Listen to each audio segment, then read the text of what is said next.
11 बजे की फ्लाइट है करण।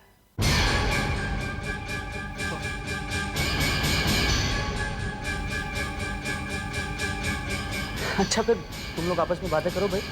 मैं निकलता हूँ। Take care and get well soon. Bye bye.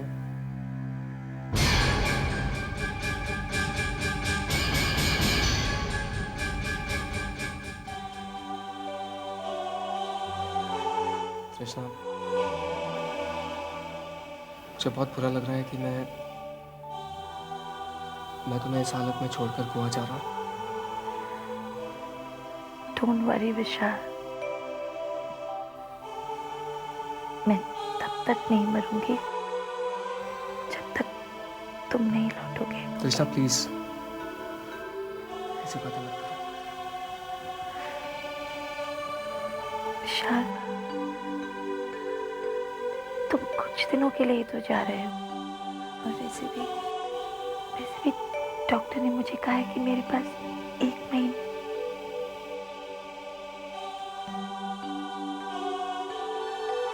जाओ विशाल, घर जाओ। विशाल, जब तक तुम जाओगे नहीं तो फिर तुम लौटोगे कैसे? और अगर तुम लौटोगे नहीं तो फिर मैं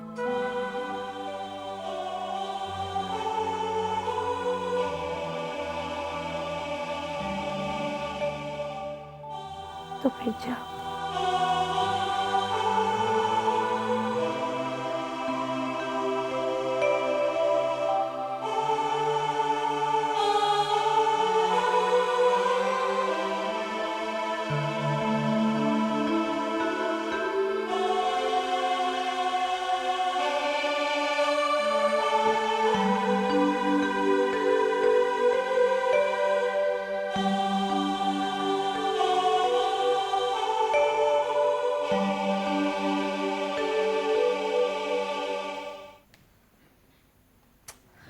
माया। करण, करण,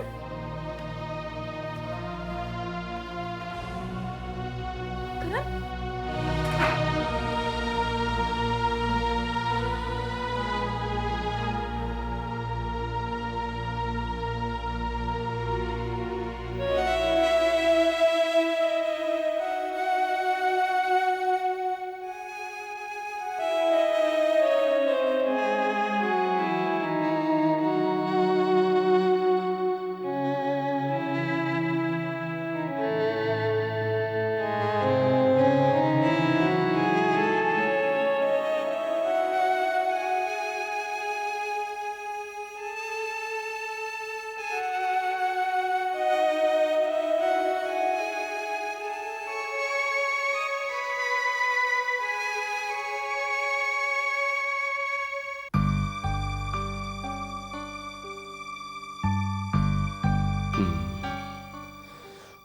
खुल जा सिम सिम,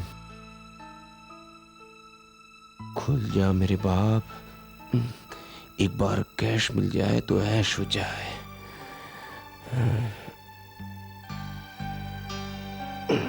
खुल जा बाप।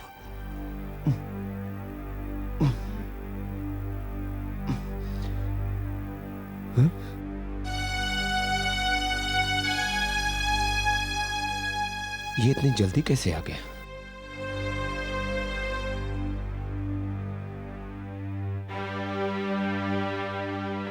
गुड मॉर्निंग करण। मैं कहने ही वाला था कि आज दफ्तर में कोई नजर नहीं आ रहा है। क्या बात, सर में दर्द हो रहा है क्या? वैसे आज दफ्तर में आप बहुत जल्दी आ गए। मैंने सोचा जमाई बाबू गोवा जा रहे हैं तो सभी लोग आराम से आएंगे। कुछ ज्यादा ही दर्द हो रहा है तो आप दवाई क्यों नहीं लेते? नीचे तो दवाई की दुकान है और अभी जाएंगे तो भीड़ भी कम मिलेगी। नहीं जाना चाहते तो ना सही। आपका फोन बज रहा है, वो तो उठा सकते हैं। Hello. This is Miranda calling from Goa. या मिस्टर मिरांडा, कहिए। देखिए, मैं जानना चाहता था मिस्टर विशाल गोवा के लिए निकल चुके हैं क्या? हाँ, वो कल रात की फ्लाइट से आ रहे हैं। देखिए, ड्यू टू सम रीजन यहाँ गोवा का प्रेजेंटेशन जो है वो कैंसिल हो गया है, इसलिए ये प्रेजेंटेशन जो है वो अगले महीने होगा। तो इसलिए फिलहाल मिस्टर विशाल को गोवा आने की कोई जरूरत नहीं।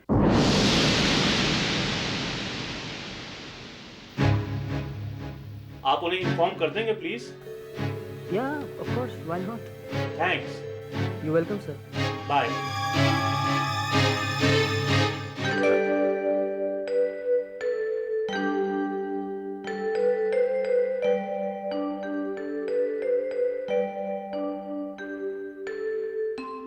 हाय करण, क्या बात है, तुम इतने परेशान क्यों लग रहे हो? मेरी रात की फ्लाइट है और मैं ऑफिस सिर्फ फाइल लेने आई हूँ। उसकी कोई ज़रूरत नहीं माया। मिस्टर मिरांडा का फ़ोन आया था, the presentation is cancelled. What? Yeah I mean he just called up.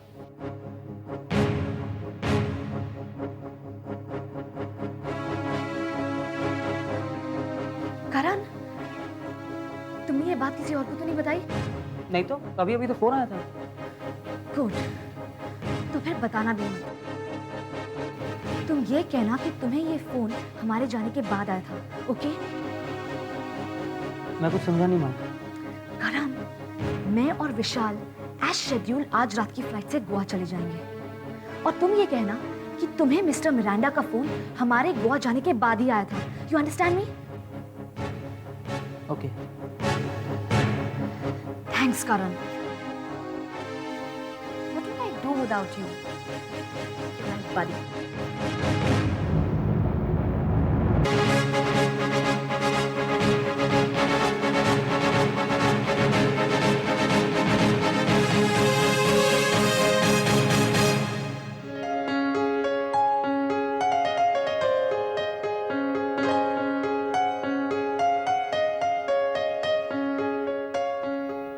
आ गई बिटिया तू? जी दादी माँ, आप मेरे लिए पैकिंग क्यों कर रहे हैं? मैं खुद कर लेती। क्यों? मुझे भी तो कोई काम करने दे। ये बात है तो फिर ठीक है। देखो तो आपने क्या पैक किया मेरे लिए। That's nice. Thanks दादी माँ। कुछ और चीजें हैं तो वो भी ले आ, वो भी पैक कर दूंगी। और कुछ? हाँ, तेरे ऑफिस के कामकाज के कागज, फाइल्स वगैरह वगैरह उन्हें भी ले आ, रख देती हूँ। नहीं दादी, सिर्फ कपड़े पैक करने हैं और कुछ नहीं। माया, एक बात सच सच बताना, विशाल और तुम गोवा किस लिए जा रहे हो? सब समझ गए ना मामा जी? हाँ समझ गया, सब कुछ समझ गया। अगर कुछ प्रॉब्लम या कुछ तकलीफ होती है तो दिलदार सिंह से मशवरा कर लीजिए। इसकी जरूरत ही नहीं पड़ेगी, मैं हूं ना, सब कुछ संभाल लूंगा। तुम निश्चिंत होकर गोवा से आओ। और हाँ, all the best for the journey. अरे नमस्ते ताऊ जी। नमस्ते। कैसी है कृष्णा बिटिया? ठीक है। दरअसल ऑफिस में इतना काम था इसलिए अस्पताल आ नहीं पाया, कल जरूर आऊंगा देखने।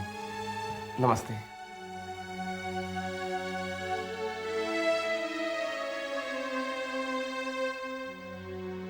तुम्हें लगता है कि तुम ठीक कर रहे हो? जी? कृष्णा की तबीयत खराब है और तुम गोवा जा रहे हो। मान लीजिए मैं और विशाल वहाँ काम के लिए नहीं, छुट्टियां ही मनाने जा रहे हैं, तो इसमें हर्जी क्या है? क्या मुझे खुश रहने का कोई हक नहीं है?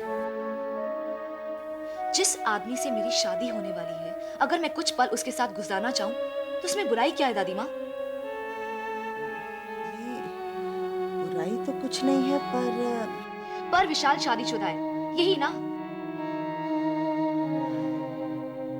आप जो कह रही है ना दादी माँ, इसका मुझे बिल्कुल बुरा नहीं लग रहा,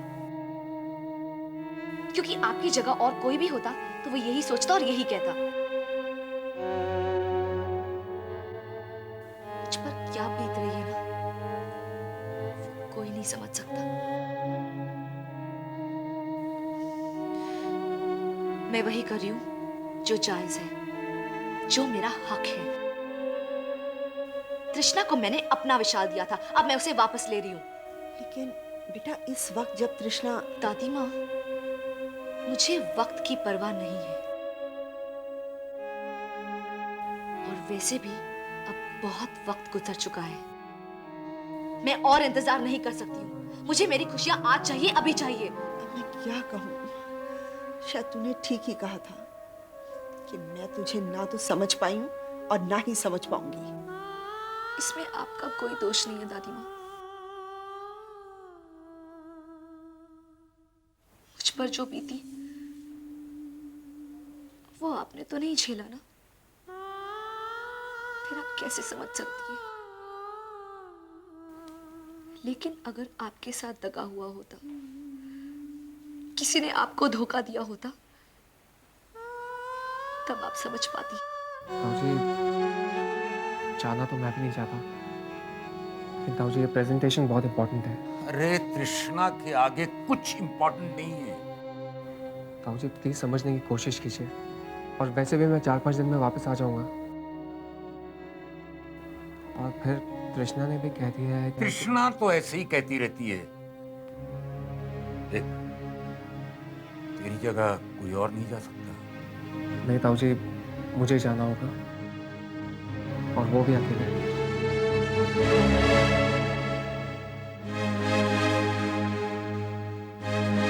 हाँ जी पदम सिंह जी। ओहो, वो टेंशन ही मत करो ना, आपके डिजाइन तैयार हो गए हैं, लंच से पहले पहुंच जाएंगे आपके पास। ठीक है जी? क्यों भाई? ओहो, विशाल नहीं है तो क्या हो गया? ऑफिस का काम बिल्कुल वैसे ही चलता था।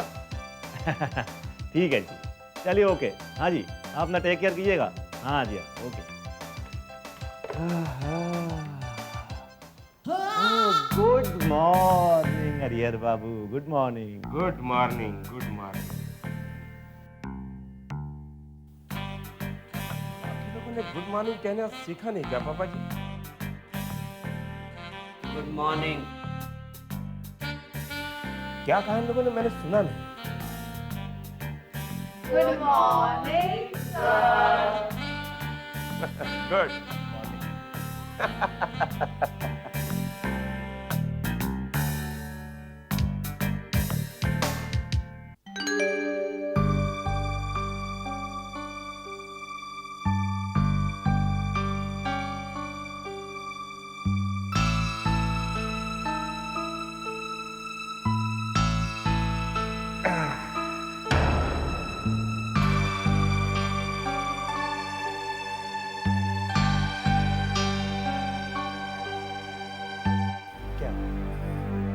क्या हो रहा है? क्या हो रहा है?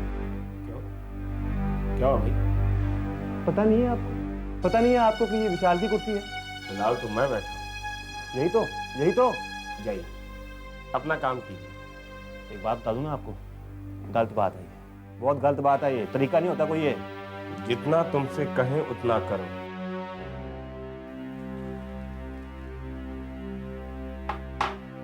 विशाल ने पूरी कंपनी की जिम्मेदारी मुझे सौंपी है। अब मैं जो चाहूंगा वही होगा। इसलिए बेहतर होगा कि तुम अपनी औकात में रहो। समझे पापा जी?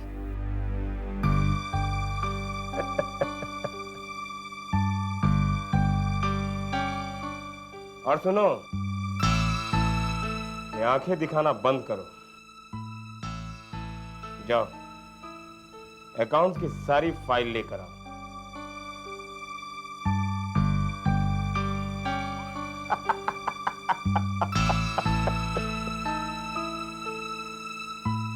कुर्सी बहुत नरम है। भगवान करे जिंदगी भर इसी पर बैठा रहूं।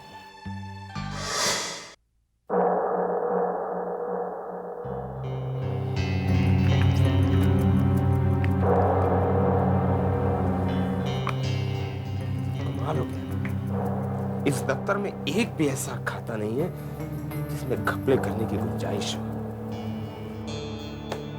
हर खाते पर पाई पाई का हिसाब लिखा हुआ है। ऐसा कैसा चलेगा हरिहर बाबू? जिंदगी भर जमाई बाबू की गुलामी करके कलम की घिसाई करते रहना है क्या? खैर,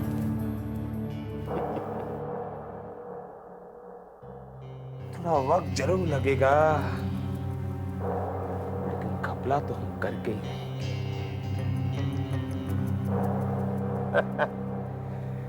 अरे दुबई के जब इंटरनेशनल कंपनी में हम घोटाला कर सकते हैं तो जमाई बाबू के इस इंडियन कंपनी में क्यों नहीं कर सकते?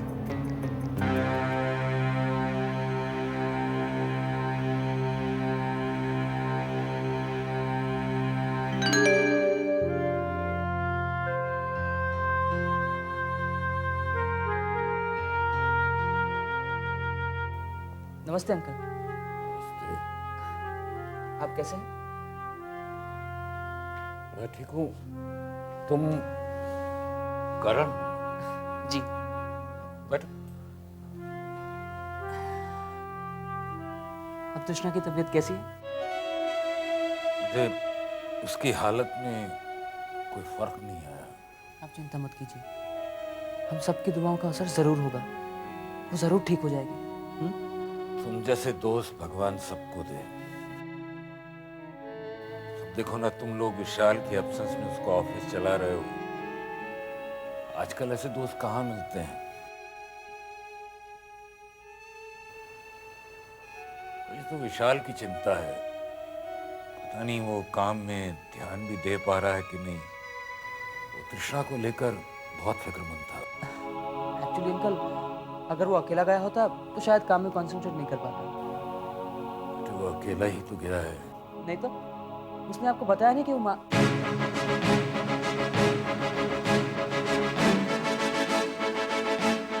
शायद वो अकेला ही गया है, मैं भूल रहा हूँ। माया के साथ गया है? जी, उसने मना किया था किसी को भी बताने से। अमीन, तुम्हारा वो मोबाइल जो है रोमिंग है? जी लेकिन ताऊ जी, भाभी की तबीयत बहुत ज्यादा खराब हो गई है।